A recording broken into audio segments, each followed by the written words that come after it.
அனைவருக்கும் வணக்கம். நான் அசோக் ராஜ்.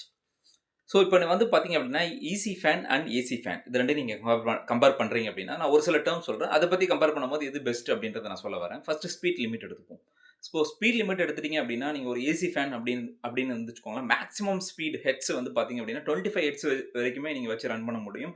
அதுக்கு கீழ வந்து உங்களால வந்து ரன் பண்ண முடியாது. You cannot lower below 25 degrees 25 hertz. So ஏன் அப்படின்னா, அப்படி பண்ணீங்க அப்படின்னா ஹம்மிங் சவுண்ட் வரும்.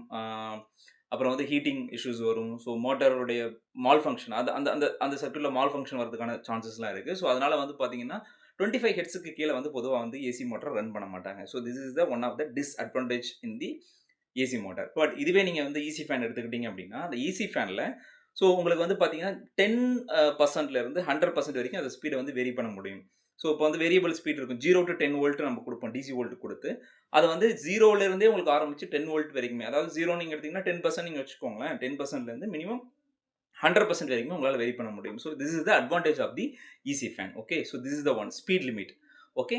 அடுத்தது செகண்ட் வந்து பார்த்தீங்க அப்படின்னா, ஸ்பீட் லிமிட் முடிஞ்சுச்சு. அடுத்தது வந்து பார்த்தீங்கன்னா, இன்ரஷ் கரண்ட்.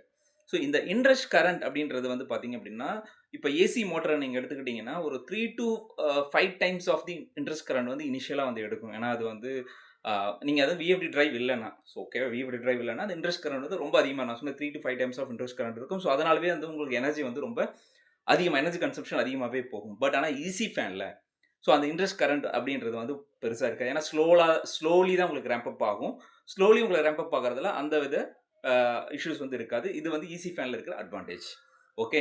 அடுத்தது இதோட ஏர் ஃப்ளோ. ஸோ ஏர் ஃப்ளோ அப்படின்னு எடுத்துக்கிட்டீங்கன்னா, ஏசி ஃபேன்ல பொறுத்தவரைக்கும் வந்து இந்த டர்புலன்ஸ் அ அ ஏர் ஃப்ளோ மூவ்மெண்ட் இருக்கும். டர்புலன்ஸ் ஏர் ஃப்ளோ மூவ்மெண்ட் இருக்கும்.